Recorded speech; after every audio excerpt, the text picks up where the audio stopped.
Chief organiser ہوں، ان کو organise کر رہا ہوں۔ ان ورکشاپس کو آرگنائز کرنے کا مقصد ہے اطباء میں علم طب کا شعور بیدار کرنا، سیکھنے اور سکھانے کا جذبہ پیدا کرنا۔ یہاں پہ سارے سیکھنے والے نہیں ہیں، یہاں پہ بڑے بڑے نامی گرامی استاد بھی موجود ہیں، یعنی سیکھنا اور سکھانا دونوں۔ اگر کسی کے پاس کچھ ہے تو وہ دوسروں کو دے، اگر کسی کے پاس نہیں ہے تو وہ دوسروں سے لے، شرمائے نہیں۔ تو یہ سیکھنے اور سکھانے کا عمل جس زندگی کے شعبے میں ہوتا ہے وہ علم و فن کبھی مردہ نہیں ہوتا۔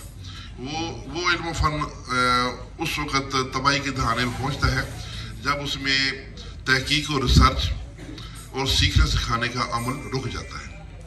تو آج مغربی اقوام بالخصوص جو دنیا میں لیڈ کر رہی ہے، اس کی جو سب سے بڑی وجہ ہے وہ ہے ان کے اندر تحقیق اور ریسرچ کا جذبہ اور سیکھنے سکھانے کا جذبہ۔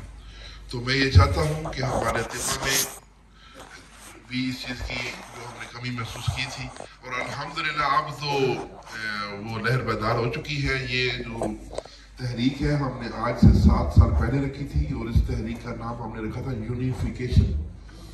اور آج میں آپ میں سے کئی دوستوں کو شاید نہ پتا ہو کہ یونیفیکیشن کا مطلب کیا ہے اور کیوں رکھا۔ جس طرح مختلف مذاہب میں آپ دیکھتے ہیں کہ ہر مذہب میں بھی فرقے بنے ہوئے ہیں، سنی، وہابی، شیعہ، مختلف قسم کے، اسی طرح ہماری علم طب میں بھی بہت سے فرقے بنے ہوئے تھے۔ کوئی کہتے ہیں کہ اعضائے اجزاء 3 ہیں، کوئی کہتے ہیں 4 ہیں۔ جو 4 کہتے ہیں وہ ان میں سے کوئی کہتے ہیں جی چوتھی خلط ریح ہے، کوئی کہتا ہے جی چوتھی خلط علاقی مادہ ہے، کوئی کہتا ہے چوتھی خلط خون ہے۔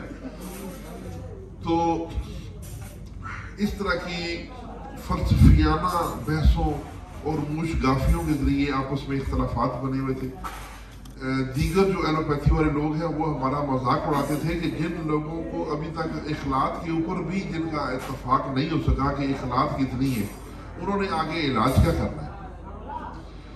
تو ان تمام چیزوں کو یکجا کرنا، ان کو اکٹھا کرنا، ایک پلیٹ فارم پہ لانا، اس کے لیے ہم نے یہ ترتیب بنائی کہ چونکہ دور جدید میں ہر معاملہ جو ہے وہ سائنس کی کسوٹی میں پرکھا جاتا ہے، تو ہم تحقیق اور ریسرچ کو جاری رکھیں گے، باہیں مل کے آپس میں اس پہ غور و فکر کریں گے، مطالعہ کریں گے، بحث اور تمیز کریں گے، گفتگو کریں گے، اور ہم اس میں جو کسوٹی رکھیں گے وہ سائنس کی رکھیں گے۔ اور انشاءاللہ اگر ہم لوگ سائنس کو پڑھنا اور طب کو سائنٹیفک بنیادوں پہ استعمال کرنا شروع ہو گئے تو ایک دن آئے گا کہ تمام جو باطل نظریات ہیں جو فلسفے کی وجہ سے پیدا ہوئے وہ ختم ہو جائیں گے، اور ایک سائنٹیفک جدید اور ٹھوس ہماری طب کی بنیاد قائم ہو جائے گی۔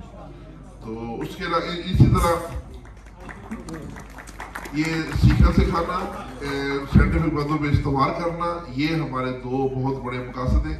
ان مقاصد کو سامنے رکھتے ہوئے یونیفیکیشن طبی فاؤنڈیشن کی بنیاد رکھی گی۔ جناب حکیم سید شکیل ہاشمی صاحب ہمارے یونیفیکیشن کے بانی ممبران میں سے ہیں، اور ہمارے آج کے پروگرام کے مہمان خصوصی بھی ہیں۔ میں آپ سے ریکویسٹ کرتا ہوں کہ آپ آگے آ جائیں۔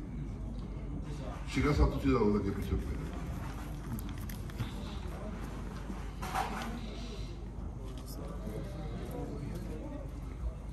ہمارے پروگرام کے دوسرے مہمان خصوصی جناب حکیم محمد فہیم صاحب، میں آپ کو بھی ویلکم کہتا ہوں۔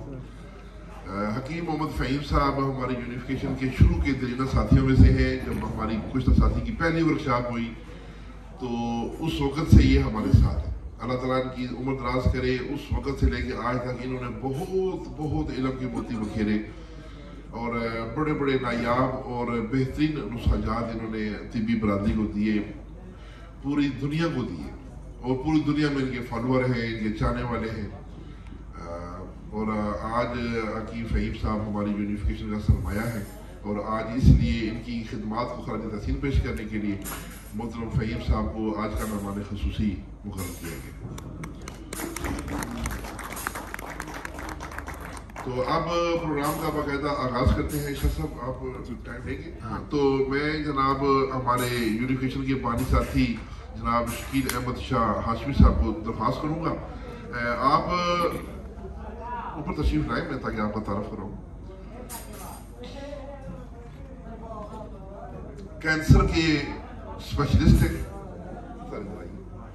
کینسر کے اسپیشلسٹ ہیں،